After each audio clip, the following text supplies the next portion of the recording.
All right, let's get right into this. Welcome, everyone, to a brand new explainer. Today, we're taking a really fascinating journey into the mind of a literal sporting icon. We're going to deconstruct the exact psychological frameworks and the mindset that built one of cricket's most legendary figures, MS Dhoni. If you've ever wanted to understand how a true champion is forged from the ground up, you are in exactly the right place. Now, we are talking about a man known globally as Captain Cool. This is a leader absolutely famous for his unshakable calmness in the most nail-biting, high-stakes situations imaginable. Yet he openly admits something pretty startling. He says he feels scared. He says his breathing goes shallow when the pressure mounts. It completely shatters that whole myth that legends don't feel fear. They absolutely do. Which naturally leads us to ask, so how does Captain Cool actually handle that crippling pressure? I mean, if he feels the exact same biological panic that you and I feel, how does he manage to execute perfectly while the rest of us just kind of freeze? Well, that's exactly what we are going to uncover. We aren't looking at magic today. We're looking at a highly structured, completely replicable system. To break this down, here is the roadmap for our masterclass today. 1. The champion mindset. 2. Confronting fear and pressure. 3. Strict childhood discipline.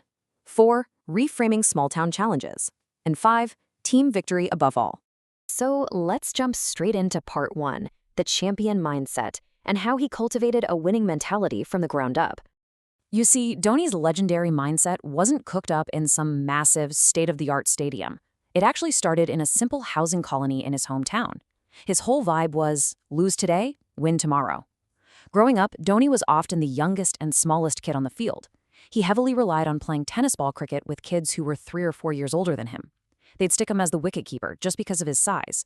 But playing against senior kids on a daily basis did something amazing to his brain. It completely wiped out his insecurity. There was literally no room to worry about how you looked or what gear you had. Those concepts just didn't exist. The only thing that mattered was the game itself. If his team lost at 4:30 p.m. today, his absolute singular focus was to come back tomorrow and win.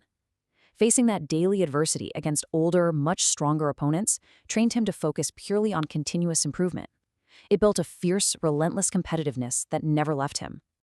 Moving on to part 2, confronting fear and pressure, looking at the actual physiological response to high stakes. Now, here's a technique you can literally use in your own life today. Step 1. Notice your shallow breathing and fast heart rate. Dhoni points out that when fear hits, your body tricks itself into thinking it needs more oxygen, so your heart rate spikes and you start taking these fast, shallow breaths. Most people panic right here. The natural instinct is to start taking rapid, deep breaths, but gulping air actually doesn't help at all. Instead, his secret weapon is step 3. Take your time to exhale slowly. A prolonged, slow exhale is a specific biological hack that manually forces your heart rate to come down. Whether he's intentionally distracting himself or just focusing entirely on the breath, taking the time to exhale is exactly how he recenters his mind and regains absolute pinpoint focus. Which brings us to part 3, strict childhood discipline. This is the regimented foundation of a legend. Because that laser focus we just talked about, it wasn't an accident. It was forged in a highly structured crucible. We're not talking about a schedule he kept for a few weeks. This was his unbroken daily reality for years. Waking up at 5:30 a.m. in the summer, grabbing a book and reading right there in bed the very moment his eyes opened. School by 8 a.m. Back home, lunch, an hour of study, and then boom, at 4 p.m., heading out for whatever sport was in season. Football, cricket, you name it. Back home by 6 p.m. for more studying, catching a bit of TV news on Doordarshan, dinner, and fast asleep by 9:30 p.m. Living this identically regimented life day after day, year after year, fundamentally wired his brain for immense discipline and consistency. But there was actually another driving force behind this discipline, and it's something a lot of us can probably relate to. The fear of a very strict parent.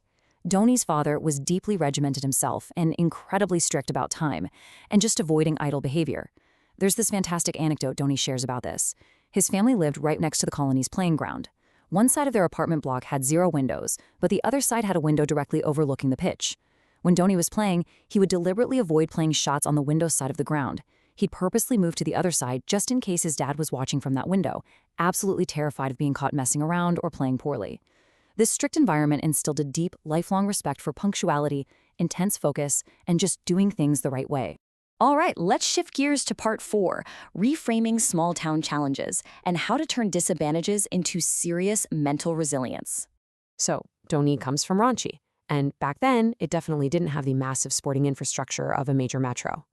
In a big city, your challenge might be incredibly high competition, fighting tooth and nail for a spot among dozens of existing national players. But hey, you have easy access to practice and really high media exposure. In a small town, however, the primary challenge is a total lack of exposure. You might play brilliantly in a tournament, but you're only getting 4 or 5 matches. And here's the kicker. If your team doesn't collectively advance to the next stage, your individual talent stays completely hidden because the media just isn't looking there. Doni recognized this dynamic really early on. He realized that everybody faces hurdles, whether you're from a big city or a small town, but it's your perspective on those hurdles that dictates your success. And honestly, he has this absolutely brilliant way of looking at it. Challenges are like spices in food. They are very small, but they add flavor to life. Just really think about that for a second. Spices like salt or turmeric, they're tiny compared to the rice or the potatoes in a dish. But without them, the meal is incredibly boring, right? Doni is urging us to look at our disadvantages not as unfair barriers, but as the essential spices that actually make our personal journey worthwhile and interesting.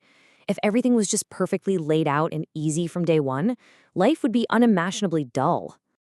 Finally, we arrive at part 5, team victory above all, and redefining what ultimate success really means. Think about this. For a legendary leader who could so easily command the spotlight, how does he actually define winning? Honestly, it might just be the number 30. For Doni, when he's batting down the order, scoring just 30 runs and 15 deliveries is considered a massive, completely selfless contribution. He isn't out there chasing individual centuries just to boost his own statistics. He redefined ultimate success as doing whatever is specifically needed in that exact moment to help the team cross the finish line, even if it's just a quick, unspectacular 30 runs. He operates on this beautifully ego-free philosophy. He genuinely has no craving for dramatic, last-minute finishes where he gets to play the hero.